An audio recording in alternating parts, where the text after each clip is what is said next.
Ok. Entonces retomamos, como decíamos, con el punto 2, que nos pide encontrar el campo magnético generado por una espira circular por la que circula corriente I en su centro. Fíjense, en este esquema, el anillo está puesto en el plano XY, y si ustedes siguen con su dedo pulgar la dirección de la corriente en este elemento, van a encontrar que el campo adentro del anillo viene hacia nosotros, digamos, en este sentido de Z, Z positivo. En cambio, por fuera va al sentido contrario. Lo que nosotros vamos a hacer es identificar lo siguiente. Fíjense, I diferencial de L lo tengo que multiplicar vectorialmente por el vector R, que es el vector que va desde el elemento que genera, o el elemento que genera el campo, que es el I diferencial de L, hasta el punto donde quiero medir el campo, que es aquí en el centro del círculo. Y fíjense que este vector y este vector son perpendiculares. Los dos, uno está sobre el eje X, el otro está sobre el eje Y. Por lo tanto, es claro que el campo magnético acá está sobre el eje Z.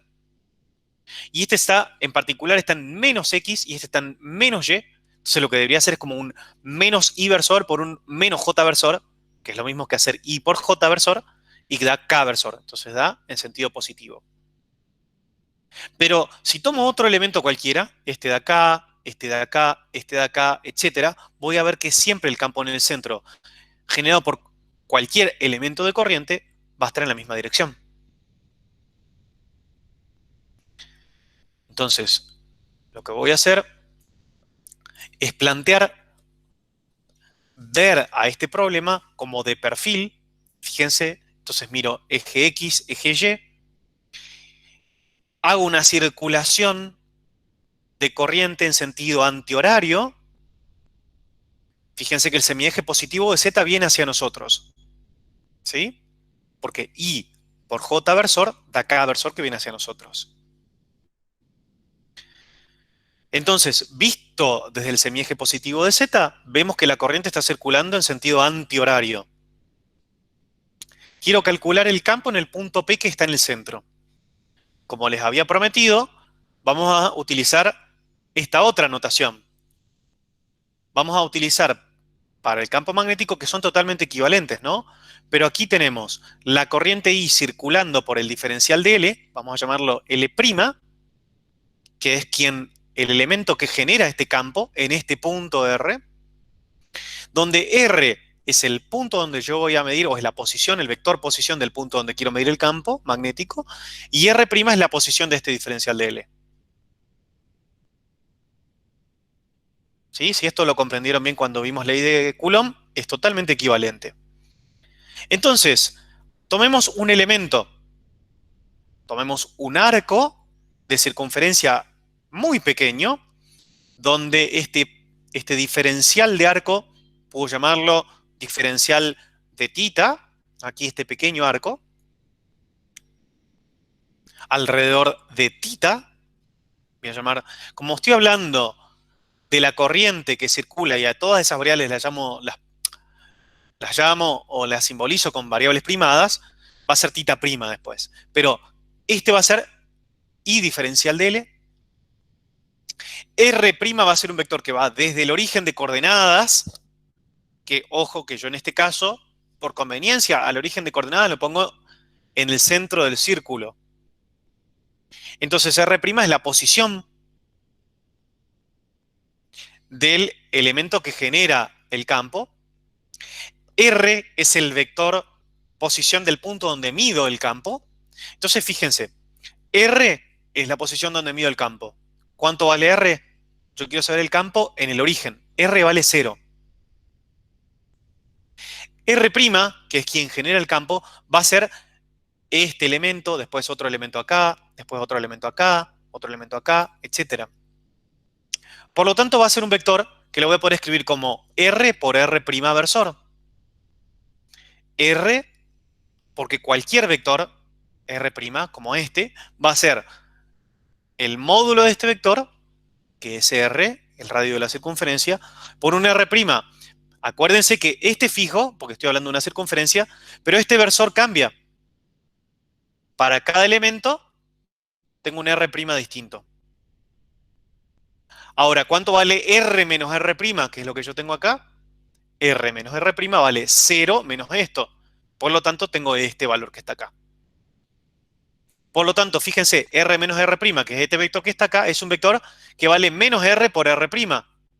Es decir, es como el vector opuesto a este vector. Es un vector que va desde acá hasta acá. Es decir, va desde quien genera el campo al punto donde lo mido, como era de esperar. ¿Ok? Pero ¿quién es el diferencial de L? Este es un vector cuya magnitud es el arco de circunferencia, es este arco de circunferencia, que vale R diferencial de θ'A. ¿Y en qué dirección está? En una dirección normal, perdón, una dirección tangencial a esta circunferencia. ¿Sí? Este diferencial de L es tangencial a la circunferencia en ese punto. Por lo tanto, el versor que le corresponde es el θ'A. Versor θ'A. Como está circulando en sentido horario, es θ' positivo. Si fuese hacia abajo, si la corriente circulaba en sentido contrario, tendría un menos θ'. ¿Recuerdan eso? El versor θ es positivo si apunta en el sentido en que está creciendo el ángulo. El ángulo de este θ está creciendo, digamos así, desde el primer cuadrante hacia el segundo, tercero, cuarto. Con todo esto, otra vez reemplazo todo esto que conozco acá. Tengo esta expresión que está acá. ¿Cuánto vale el módulo de R menos R'? Bueno, el módulo de este vector. Y el módulo de este vector es R mayúscula al cubo. Por eso aparece este R al cubo acá. Ahora, fíjense lo siguiente. Yo tengo acá un θ versor, un θ' versor, multiplicado vectorialmente por un R' versor. Pero con un signo menos. Y ustedes se acuerdan que si yo tengo el producto vectorial de dos vectores, por ejemplo, A, producto vectorial por B, supongamos que en vez de A por B yo tengo A por menos B. El producto vectorial del vector A con el vector menos B, el opuesto de B. Eso es igual ¿a qué? A menos A por B. A vectorial B. Y eso es B vectorial A.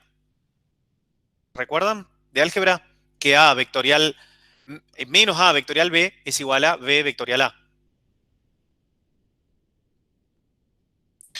Entonces, θ' multiplicado por menos R' versor es igual a decir R' versor por θ' versor. Ahora, este es un vector R' versor, es un vector que va en la dirección, por ejemplo, en este caso, para este punto, desde aquí, apuntando hacia allá, pero de módulo 1. Lo multiplico vectorialmente por un versor θ' y me da un vector que va hacia ¿dónde? Hacia nosotros. En la dirección del versor K. Pero eso pasa para cualquier R' y θ'. El versor R', esto es una identidad, R' por θ' versor, el versor R y el versor θ, multiplicados vectorialmente, R por θ da el versor K. Siempre. Por lo tanto, a todo esto yo lo puedo escribir como mu0 sobre 4pi, multiplicado por i. Y después fíjense que este R y este R se cancelan parcialmente con este R al cubo. Entonces me queda un 1 sobre R. Luego tengo diferencial de θ', y luego tengo K, versor. Este es el elemento de campo magnético, o mejor dicho, el campo magnético en el origen, por eso en R igual a 0, generado por este elemento de corriente. Lo que tengo que hacer ahora es sumar los campos generados por todos los elementos de corriente. No solo por este, sino porque está al lado, este, etc. Todos los que están sobre el círculo. Tengo que sumar entonces el campo haciendo una integral. Reemplazo esta expresión como integrando Y fíjense que mu0 sobre 4pi por i sobre r es una constante, puede salir fuera de la integral, igual que k versor. Y lo único que tengo es la integral de θ' entre 0 y 2pi. ¿Cuánto vale eso? 2pi. Por lo tanto, me queda, se cancela el 2pi del numerador con 2pi del denominador y me queda un 2 en el denominador, que es este que está acá. Y el campo magnético en el centro de la espira circular es igual a mu0 por i sobre 2r en una dirección k que es perpendicular al plano en el que está la espira. Fíjense, la espira está en el plano XY, el campo en el centro está en la dirección k. Y si la corriente circula en sentido contrario, simplemente cambiaría el sentido del campo magnético. Si en vez de la corriente circular en sentido antihorario, cuando la corriente circula como está acá en sentido antihorario, entonces el campo magnético en el centro es saliente, viene hacia nosotros. Pero si la corriente circulase en sentido horario, en el sentido inverso, entonces el campo magnético sería opuesto, iría hacia adentro. ¿Cómo hago para encontrar el campo magnético en un punto sobre el eje? Bueno, tengo que hacer algo semejante. Tengo I diferencial de L y tengo que buscar, ahora el R es el vector que apunta desde el elemento hacia el punto de interés. Y fíjense que este vector R va a ir cambiando para cada elemento, pero su módulo es el mismo siempre. Si tomo otro elemento, por ejemplo este de acá, y apunto hacia acá, punto P, lo que estoy trazando es un cono. Y las distancias son las mismas. Ahora, ¿en qué dirección está el campo magnético generado por este diferencial de L? Bueno, tengo que hacer el producto vectorial del I diferencial de L por R, y es un vector que es perpendicular tanto a R como a I diferencial de L. Es decir, está en esta dirección.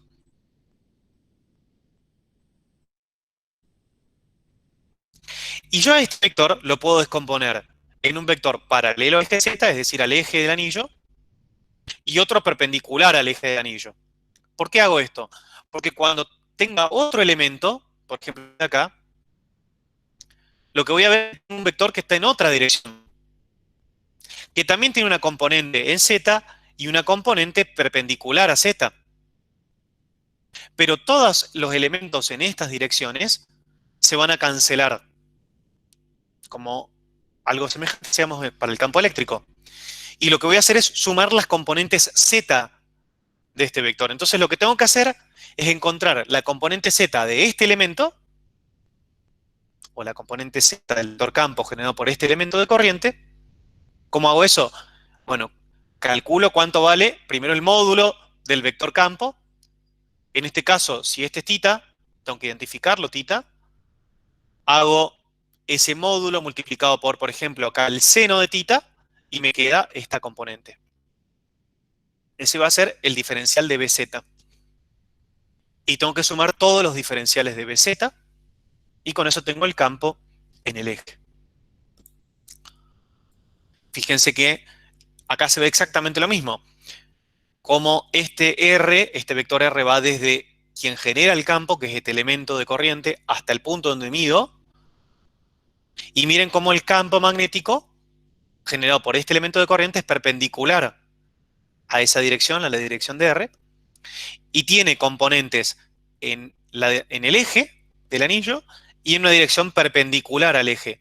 Esta componente se va a cancelar con el campo magnético que genere esta corriente de acá abajo.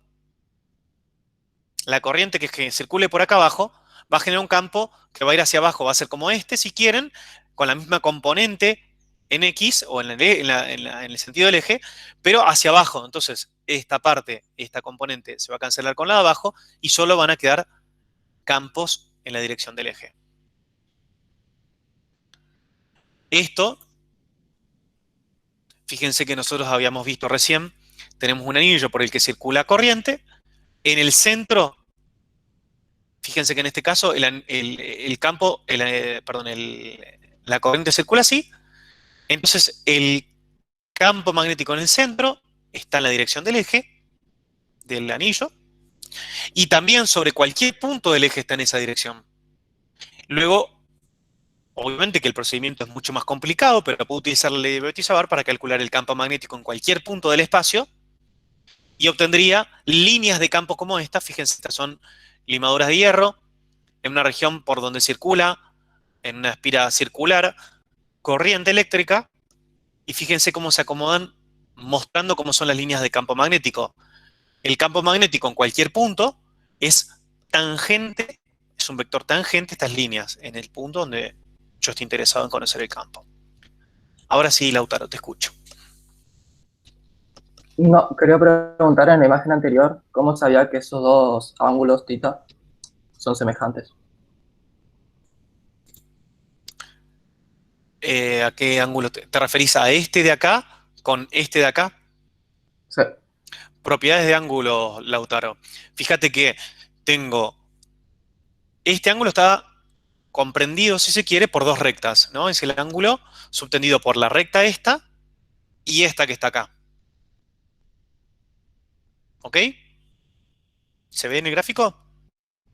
Si yo trazo una perpendicular a esta es esta que está acá, y una perpendicular a esta es esta que está acá, el ángulo que forman es exactamente el mismo. Eso ustedes lo saben. Pónganse, sitúense en el plano, en este caso XY. Este es el plano X, Y. Olvídense de Z, grafíquenlo en el plano luego.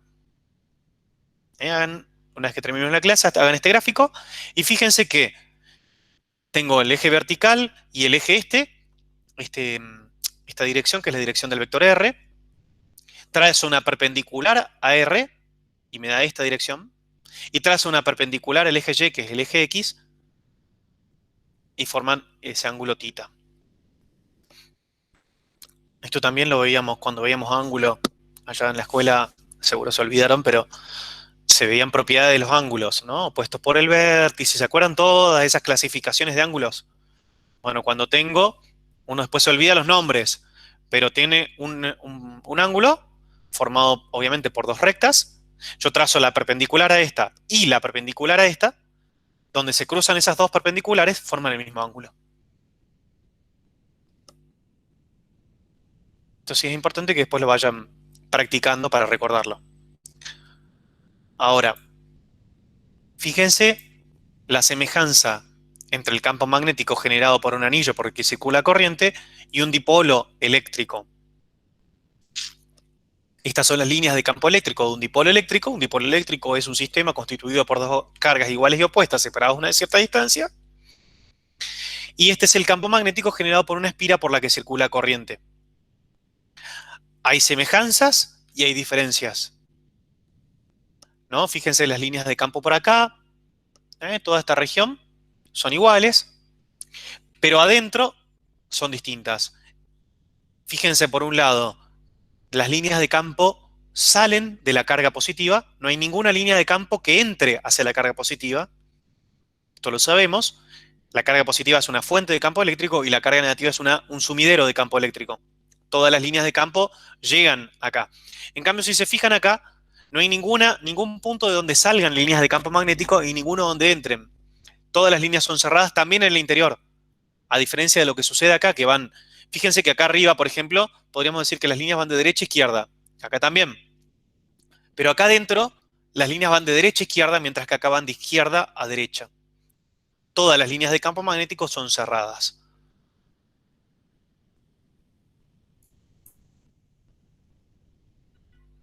Ahora bien, hagamos un problema más y con eso podemos darnos por satisfechos en la clase de hoy, antes de meternos la clase que viene en aplicaciones de la ley de Ampère.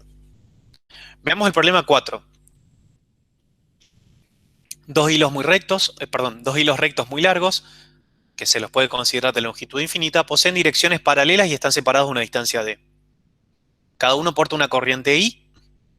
Hallar el campo magnético sobre el plano que contiene ambos hilos en los casos en que las corrientes tienen el mismo sentido y en el caso en que tienen sentidos contrarios.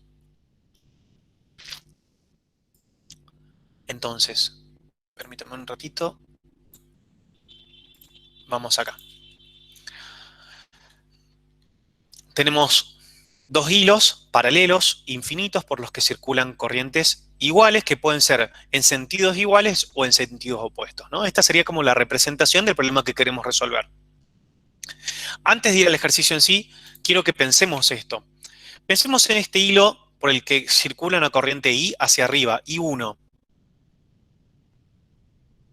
a una distancia R, paralelo a este hilo, hay otro hilo por el que circula una corriente I2 en el mismo sentido. ¿Qué va a pasar? Y acá respondo una pregunta que hoy planteó Lautaro más temprano. Este cable por el que circula una corriente I genera un campo magnético. Podríamos decir que, por ejemplo, en esta posición, que es donde justo está este cable, el campo magnético generado por este hilo, o por la corriente que circula por este hilo, que es lo que acabamos de ver, en el problema 1 nuestro de la guía, es un campo que tiene esta dirección y sentido. Es tangente a un círculo que está en un plano perpendicular al hilo, y acuérdense que el sentido de este campo lo veíamos apuntando a nuestro dedo pulgar en el sentido que circula la corriente y nuestros dedos nos indican el sentido del campo. Entonces acá tenemos este campo B1, es el campo generado por este hilo infinito por el que circula una corriente I1. Ahora, justo en este lugar hay una corriente circulando y nosotros en la guía anterior, en la guía 6, vimos que si en algún lugar del espacio hay una corriente circulando donde hay campo magnético, entonces esa corriente experimenta una fuerza. Por lo tanto, esta corriente debe experimentar una fuerza. ¿Cuál va a ser esa fuerza? Y recuerdan, ¿no?, que la fuerza sobre este elemento diferencial de corriente, esto lo habíamos visto en la guía 6, es I diferencial de L multiplicado vectorialmente por el campo magnético. Entonces tengo que multiplicar I diferencial de L por el campo, I diferencial de L por el campo, y me da la dirección de la fuerza. Entonces, esta fuerza F12 es la fuerza que experimenta este elemento diferencial de corriente debido al campo generado por este otro cable en ese punto. Entonces sabemos, este es un experimento que hace Ampère, que dos cables paralelos por los que circulan corrientes en el mismo sentido se atraen y se ve también que si circulasen corrientes en sentidos contrarios, los cables se repelerían. Visto de otra manera, el campo magnético generado por el cable de abajo, fíjense las líneas de campo magnético generadas por el cable de abajo. Recuerden esto, en este capítulo, digamos, lo que estamos viendo nosotros es fuentes de campo magnético, es decir, ¿quién genera campo magnético? Bueno, quien estaría generando campo magnético acá sería el hilo de abajo.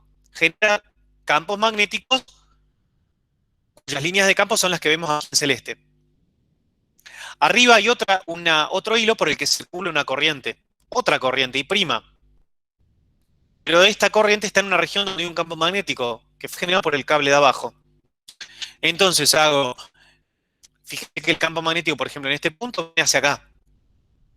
Hago I por B, I por diferencial de L por B, y veo que la fuerza, en este caso, va hacia abajo. Por supuesto que también puedo pensarlo al revés y decir, este cable genera un campo magnético en toda región del espacio, acá circula corriente, por lo tanto, esta corriente va a experimentar una fuerza que lo lleva hacia arriba debido al campo generado por la otra espira por la que circula corriente, el otro cable. Otra imagen, para hacerlo más claro, como esto estamos siempre en el espacio, por ahí ayuda tener estas imágenes y estos gráficos. Fíjense otra vez, acá abajo está circulando una corriente I, genera un campo magnético cuyas líneas son estas que estamos viendo acá. Justo en esta región donde circula el cable de arriba, fíjense que las líneas de campo magnético generados por el cable de abajo son salientes, ¿no? Acá están estos puntitos que están en azul ahí cubiertos, me indican la dirección y el sentido, por eso un punto, porque son salientes, del campo magnético generado por la línea de abajo. Entonces el campo magnético, por ejemplo acá, tiene esta dirección y sentido. Y diferencial de L tiene un sentido que va en el sentido de circulación de la corriente. Entonces hago I diferencial de L por B, multiplico vectorialmente, me da una fuerza que da hacia abajo. Entonces el cable de arriba experimenta una fuerza que lo lleva hacia abajo.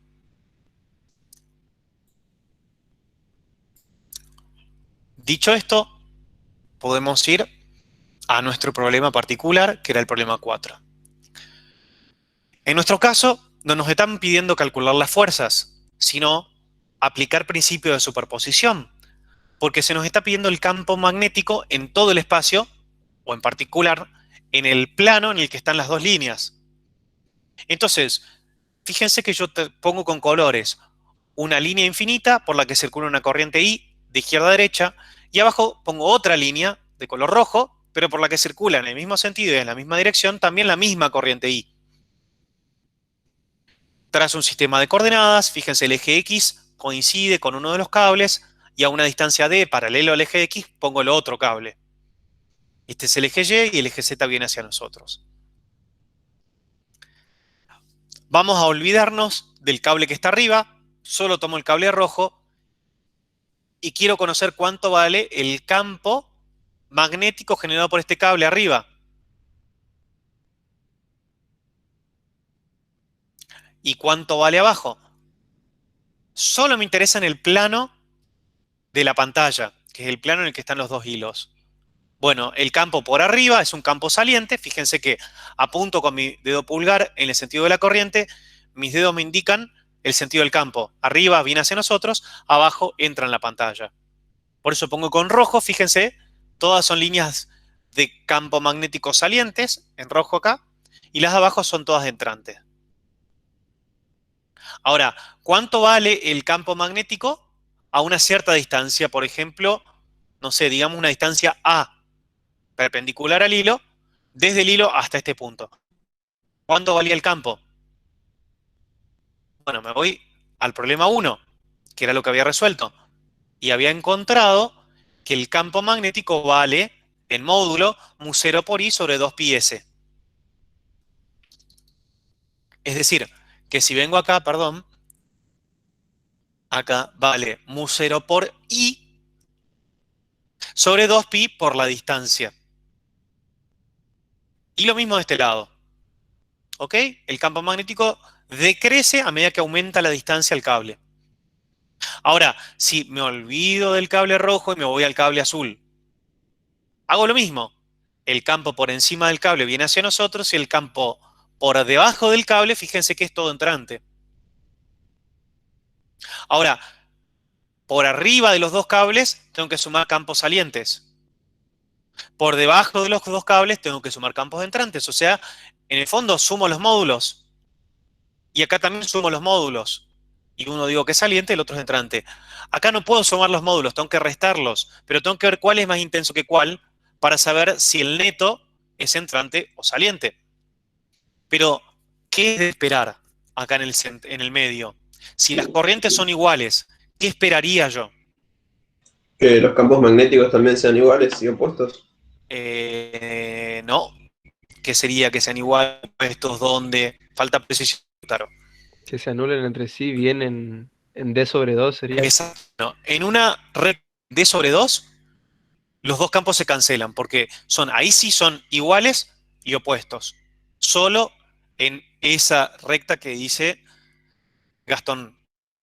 ¿Qué pasa por encima de D sobre 2 y qué pasa por debajo de D sobre 2? Por encima de D sobre 2, es decir, cuando estoy más cerca del cable azul. ¿Qué campo es más intenso? ¿El campo generado por el cable azul o el campo generado por el cable rojo? El del cable azul. Bien, entonces, ahí ¿hacia dónde va a ir el campo? ¿Hacia adentro o hacia afuera? Hacia adentro. Hacia adentro. Y por lo tanto, utilizando la misma lógica, en esta región va a ir hacia afuera. Entonces, el primer método para resolver esto es simplemente saber eso, saber cuánto vale el campo generado por un cable y después aplicar principio de superposición. Lo que yo les propongo acá es utilizar la ley de Ampère. Entonces hacemos una introducción a lo que nos vamos a meter con más profundidad en la clase próxima. Ustedes recuerdan que la ley de Ampère, básicamente, lo que me permite es encontrar campos magnéticos cuando hay situaciones de mucha simetría, como por ejemplo un cable infinito por el que circula corriente, viendo basado en esta experiencia, ¿no? Si tengo un cable conductor y tengo una serie de imanes en un plano perpendicular al cable. Fíjense que mis brújulas estarían apuntando en la dirección, simplemente apuntando hacia el norte si este plano está en un plano paralelo a la superficie de la Tierra. Apuntarían todos hacia el mismo lugar, hacia el norte.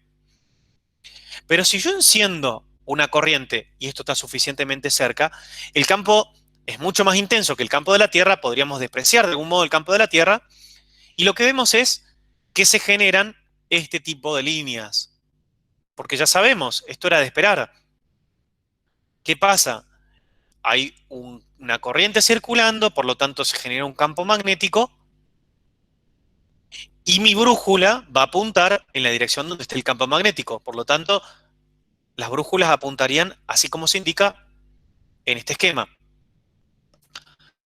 ¿Qué me dice la ley de Ampère?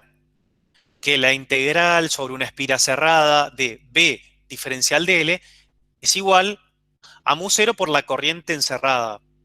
Es decir, para este caso particular, si tengo un hilo infinito recto porque circula una corriente I, y yo trazo una espira imaginaria como era la superficie gaussiana, trazo una espira como esta naranja que está acá, que tenga dos condiciones. Sea circular, tres condiciones. Que sea circular, que esté en un plano perpendicular al eje por el que está circulando la corriente, que podría ser circular en un plano así. No me serviría para encontrar el campo eléctrico. Tiene que estar en este plano, ser circular y estar centrada en el eje por el que circula la corriente. Sí se tienen que cumplir las tres. Pues no pongo alguna de las tres y no me sirve. Fíjense que este es el caso. Esta circunferencia, primero es una circunferencia, no es un cuadrado, no es un triángulo, sino es una circunferencia. Su centro está en el eje por el que circula corriente y además está en un plano perpendicular a la espira. Bien, yo sé, por conocer la ley de Biot-Savart, que el campo magnético generado por esta espira, si por acá circula una corriente que va hacia adentro, el campo magnético está, podríamos decir, en cada punto de esta espira, está en una dirección que es paralelo a cada diferencial de L. No sé cuánto vale el campo, pero sé su dirección. Y también sé su sentido, porque sé que si la corriente circula para allá, el sentido del campo va a ser este. Por ejemplo, en este punto va a ser este que está acá. Lo que me dice la ley de Ampère es que yo tengo que sumar el producto escalar de B diferencial de L para este punto, este punto, este punto, este punto. Es decir, para cada elemento de esta circunferencia naranja, hago todas esas integrales y eso lo tengo que igualar a mu0 multiplicado por la corriente que atraviesa esa espira. Entonces trazo una superficie, fíjense, esta circunferencia C determina una superficie, que es esta que está sombreada, que es la superficie S. ¿Qué corriente atraviesa la superficie S? La corriente I. Entonces, si hago la integral de línea de B diferencial de L en toda esta trayectoria cerrada, va a ser igual a mu0 por I. Sí, Lautaro. Profe, ¿puede repetir las condiciones otra vez porque se había trancado el internet? Ok. Lo que decía yo como condición, la ley de Ampère es siempre válida, así como en magnetostática, así como la ley de Gauss es siempre válida en electrostática. Pero va a ser útil para encontrar el campo magnético solo cuando hay simetría. Para este problema particular, que es el de una espira o un hilo infinito rectilíneo por el que circula una corriente I constante, la simetría que me va a servir para encontrar el campo magnético utilizando la ley de Ampère es poner una espira amperiana que sea circular. Su centro, el centro del círculo o de la circunferencia, tiene que coincidir con el eje por el que circula corriente, el eje de la corriente, del cable que transporta la corriente, y además el plano en el que esté el círculo. Una circunferencia es una figura plana. Ese plano tiene que ser perpendicular al eje por el que circula la corriente. Entonces, fíjense, para un caso que no cumpla esas condiciones, ¿qué pasa? Si yo tengo una corriente I viniendo hacia nosotros y mi mi espira amperiana, por ejemplo, es perpendicular a la dirección en que circula la corriente. Este es el caso. Esta espira está en un plano perpendicular a la dirección de circulación de la corriente. La corriente viene hacia nosotros y nosotros tenemos este plano, que es el de la pantalla, donde está nuestra espira amperiana. ¿Qué es lo que tendríamos que hacer? ¿Qué dice la ley de Ampère? Que yo tengo que hacer en cada punto de la trayectoria amperiana diferencial de L. El diferencial de L es un diferencial, es un vector que apunta en dirección tangente a la trayectoria, como acá. En este punto, el diferencial de L es este vector. El campo magnético generado por esta corriente en este punto, sabemos por la ley de Biot-Savart que tiene esta dirección y sentido. Viene hacia nosotros el campo, sabemos que forman, si quieren, ¿no?, circunferencia las líneas de campo. Entonces el campo magnético tendría esta dirección. Lo que tengo que hacer es el producto escalar de B diferencial de L para este punto, pero luego para este punto, es decir, ver cuánto vale el campo magnético. Por ejemplo, en este punto, el campo magnético tendría esta dirección y el diferencial de L tendría esta dirección. En este punto, el diferencial de L tendría esta dirección y el campo magnético tendría esta dirección. Fíjense lo complicado que es. Yo tengo que ir sumando ese producto escalar para cada punto y luego igualarlo a mu0 por I.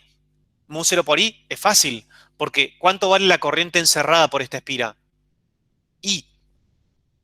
Pero hacer la integral va a ser muy complicada y no puedo sacar afuera el campo magnético, no me sirve para encontrar el campo magnético. Pero la ley de Ampère sigue siendo válida. ¿Qué pasa si corriente fuera, o mejor dicho, tras una espira amperiana, la corriente? No, lo que voy a hacer es el producto de B por diferencial de L en cada punto, sumarlos, pero yo sé cuánto me va a dar esa integral en este caso. Me va a dar 0, porque la ley de Ampère dice que eso tiene que ser igual a la corriente que atraviesa la espira. ¿Qué corriente atraviesa esta espira? 0. Yo sé que la integral de espira cerrada a 0, pero no quiero encontrar el campo. Eso no significa el campo magnético en cada. Ojo con eso. Significa que la integral de línea del campo magnético en esta espira que no contiene a una corriente, o mejor dicho, que define una superficie no atravesada por ninguna corriente, es 0. ¿Y qué pasa si tengo más de una corriente atravesando la superficie definida por mi espira amperiana? Bueno, lo que tengo que saber es cuánto vale la corriente total que atraviesa la espira. Fíjense que miro esto desde arriba, por ejemplo, y veo que I2 va hacia abajo. I1 e I3 van hacia arriba. ¿Cuánto vale la corriente total que atraviesa esta superficie definida por la espira amperiana? Bueno, vale I1 más I3 menos I2. ¿Y cómo sé cuál es positiva y cuál es negativa? Bueno, recorro con la mano derecha mi circunferencia y todas las corrientes que vayan en el sentido que apunta mi dedo pulgar son positivas y las otras son negativas. Por eso, a esta y a esta las considero positivas y a esta las voy a considerar negativas. Hay otro modo de verlo a eso, pero lo vamos a ver a eso sí la semana que viene. Perdón, la clase que viene, el jueves que viene. Volviendo a nuestro problema, si tomamos un único hilo por el que circula una corriente I, el campo magnético a una distancia R, que es lo que estábamos viendo, cumple con la ley de Ampère, que dice que la integral del campo en un circuito cerrado, en una trayectoria cerrada C, es igual a mu0 multiplicada por la corriente que atraviesa la superficie definida por esta espira. Para este caso particular, por la simetría del problema, fíjense que a este producto escalar, para cada diferencial de L, B y diferencial de L son paralelos. Lo vemos acá. B y diferencial de L en este punto son paralelos. Pero también en este punto B iría para abajo y el diferencial de L también. Y para todos los puntos pasa lo mismo. Por lo tanto, el producto escalar de B diferencial de L se va a convertir simplemente en el producto de B, el módulo de B, por el módulo del diferencial de L. Pero además, el campo magnético en este punto, el módulo del campo magnético en este punto, en este punto, en este punto, en este punto, en este punto, etc., son todos iguales. Eso me permite hacer el siguiente paso, que es decir, para todos los diferenciales de L, el campo magnético es constante en módulo. Por lo tanto, lo puedo sacar fuera de la integral y entonces me sirve la ley de Ampère para encontrar el campo magnético. ¿Por qué? Porque esto no es otra cosa que el perímetro del círculo, que todos ustedes bien saben que vale 2πr. Entonces, esta integral me va a quedar el módulo de B por 2πr, y eso va a ser igual a mu0 por la corriente encerrada, que en este caso es simplemente I. Y fíjense que llego exactamente a la misma expresión que encontramos más temprano empleando la ley de Biot-Savart. El campo magnético generado por una espira infinita va a ser mu0 por I sobre 2pi por la distancia a la espira. En aquel momento la habíamos llamado S, es lo mismo, R es la distancia a la espira. Entonces, por encima del cable superior, y esto les voy a pedir que después lo miren con más detalle, el módulo del campo es igual a la suma de los módulos de este y de este campo. Este campo va a ser mu0 por I, ¿sí? Sobre 2pi por esta distancia. ¿Y esta distancia cuánto vale? Y menos D. Para este otro de abajo, el campo acá arriba, este que está acá el rojo, el módulo va a ser mu0 por I sobre 2pi por toda esta distancia, que es Y. ¿Sí? Fíjense que acá está el eje Y. Entonces, eso lo puedo escribir con Y y YD o con R. Lo que yo estaba llamando Y acá lo escribí con R, pero es exactamente lo mismo. Acá pueden poner Y. R es la distancia transversal o perpendicular a la espira por la que circula la corriente. Saco factor común mu0 por I sobre 2pi. En este caso puedo sacar factor común porque tengo corrientes que son iguales en magnitud. Y esto me queda entonces un campo magnético que para R mayor a D o para Y mayor a D, es decir, por encima de las dos espiras, tiene este valor. K es un versor normal al plano definido por los hilos con sentido saliente de la hoja, que es lo que vemos acá. Y viene hacia, la dirección Z positiva, el semieje positivo de Z viene hacia nosotros. Acá está puesto. Por lo tanto, el campo neto resultante es esto, que siempre va a ser positivo. Fíjense por qué siempre es positivo. Porque esto es positivo, esto es positivo, esto es positivo, esto es positivo. Y esta expresión ustedes podrían decir, bueno, pero no, en algunos casos puede que no. No, siempre es positivo porque para nosotros esto es válido para R mayor a D. Entonces esto es siempre positivo.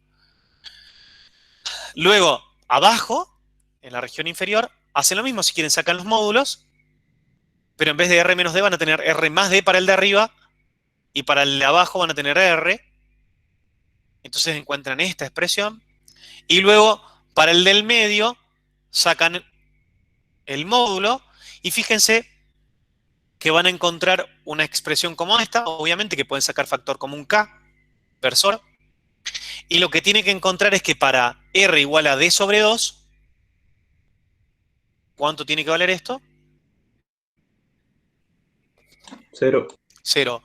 Fíjense, reemplazo R igual a D sobre 2, R igual a D sobre 2, y esto se cancela.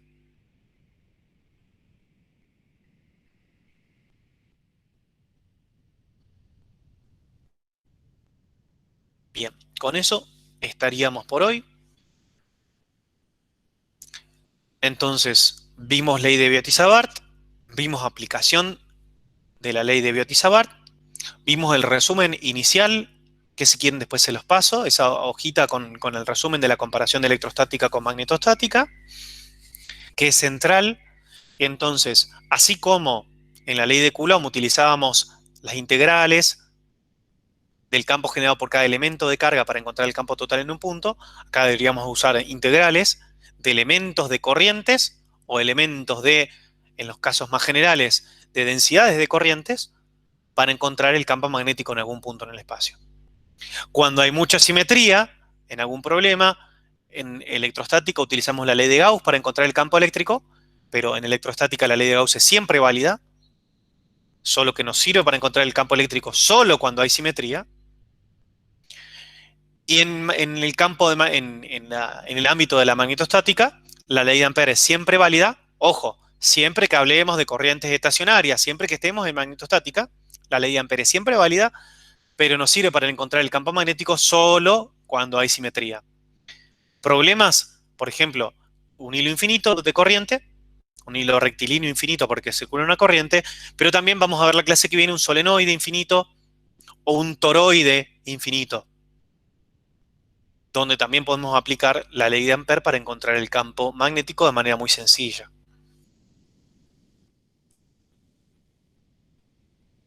Bien, preguntas. Profe, entonces para el caso donde tenemos... ¿Hola? ¿Se me Sí, te cortó? escucho. No Ay, te no, escucho, se te me escucho. congeló la pantalla. Para el caso donde tenemos las tres corrientes que vimos, bueno, eso lo vemos en la próxima clase, pero tendríamos que... Pero no sería una... O sí sería Perdóname, una tres circunferencia. corrientes. Ah, Los tres el cables, perdón. ejemplo. A Ahí ver, también tomaríamos un contorno amperiano, una no, curva amperiana no. La circular. ley de Ampère sigue siendo válida. Está bien tu Claro, pregunta. La ley de Ampère sigue siendo válida, pero no nos va a servir para encontrar el campo magnético en cada punto de esta espiral. No vamos a poder usar la ley de Ampère para encontrar el campo magnético. No, de ningún modo porque no hay simetría. Lo que sí puedo hacer es utilizar la ley de Ampère aplicada a esta espira, trazo circunferencias y encuentro el campo en cualquier lugar. Luego para esta espira, luego para esta, y luego aplico principio de superposición. Pero no puedo, o sea, sí es válida la ley de Ampère, y eso es lo que quería mostrar acá. Fíjense, por ejemplo, en este punto, el diferencial de L tiene esta dirección, y el campo magnético, imagínense que el campo magnético producido por estos tres cables tiene esta dirección. Entonces, en este punto, tengo que hacer el producto escalar del diferencial de L por B, pero luego tengo que hacerlo para cada punto y sumar. La suma de todos esos productos escalares me va a quedar igual a mu0 multiplicado por esto, que es la suma de las corrientes encerradas. Pero no me sirve para encontrar el campo magnético porque no puedo sacar el campo magnético fuera de la integral.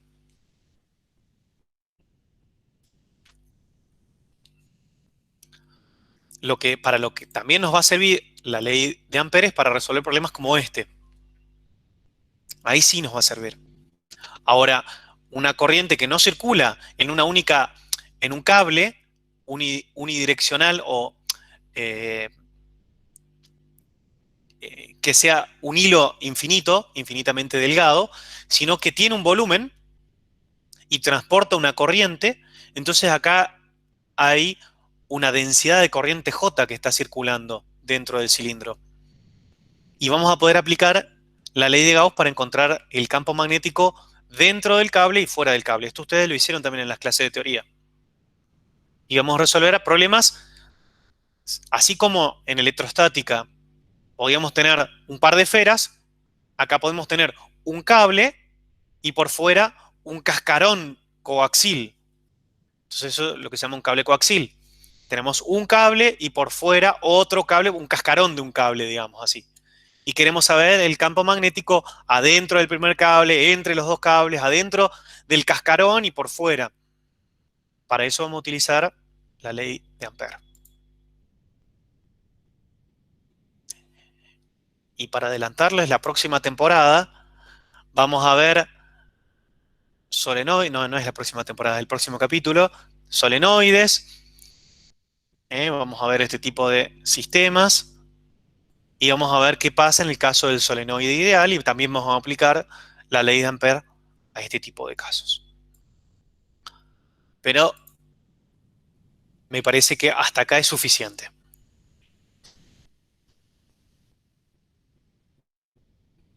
¿Alguna otra duda?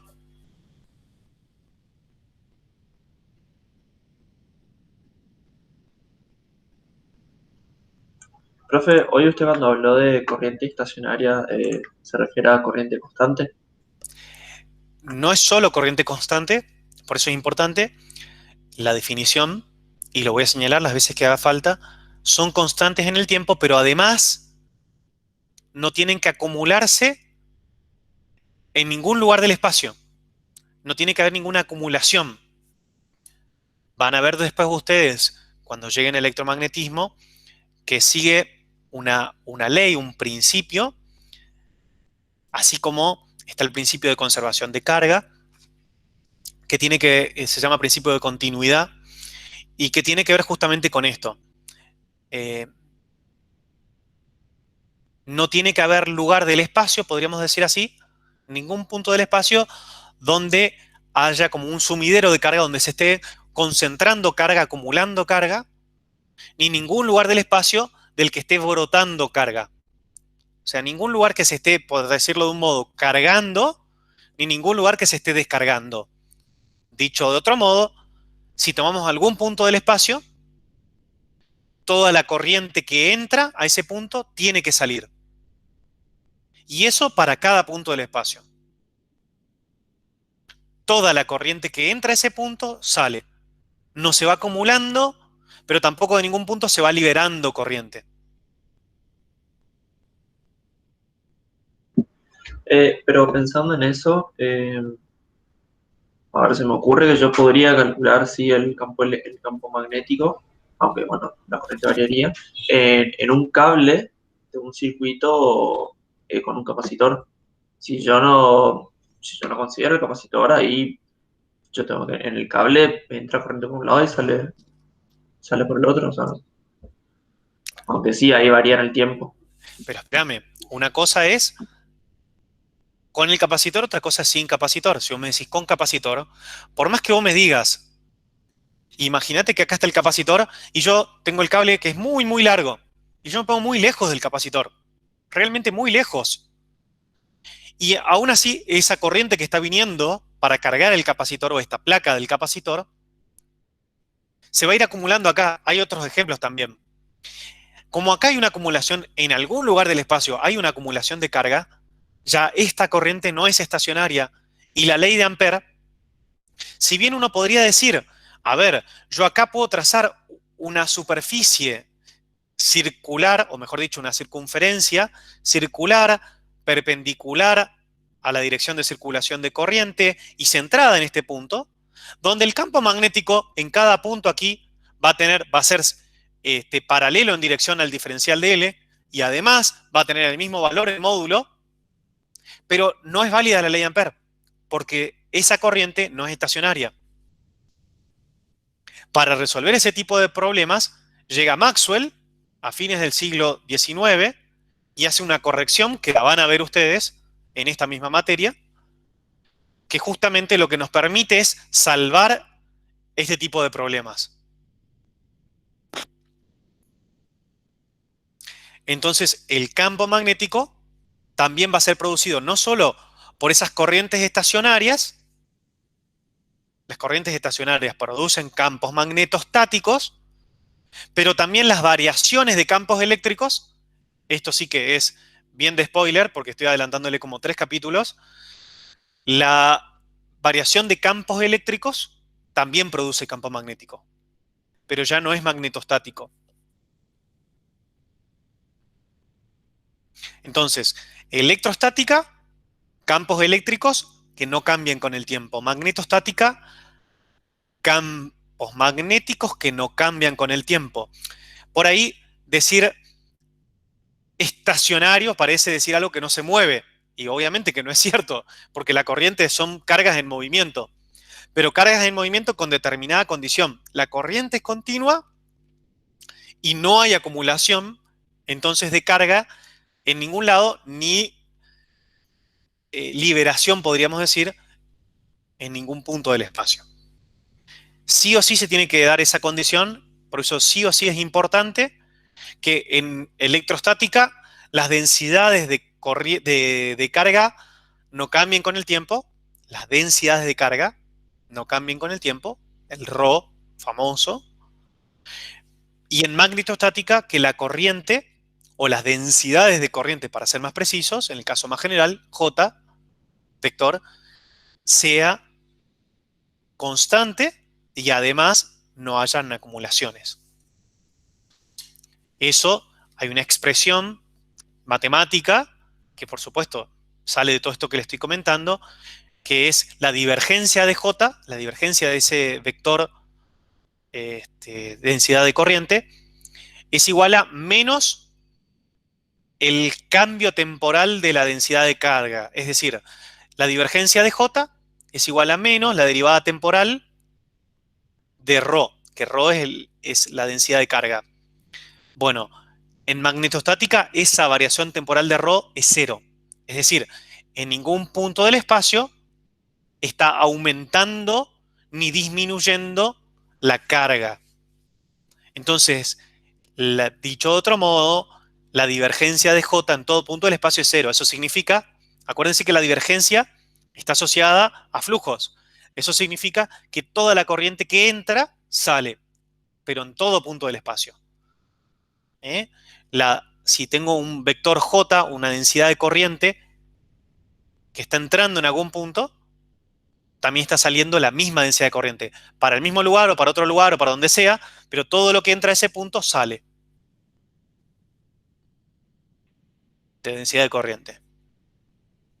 Sé que son muchos conceptos y que no es fácil, pero la claridad en estos conceptos, si la pueden ir incorporando desde el principio, les va a ayudar mucho, no solo para esta materia, sino para electromagnetismo. Incluso cuando lleguen a electromagnetismo, podrán volver a ver este tipo de cosas, porque en el electromagnetismo van hacia la matemática directamente, van hacia esas expresiones que les estoy diciendo.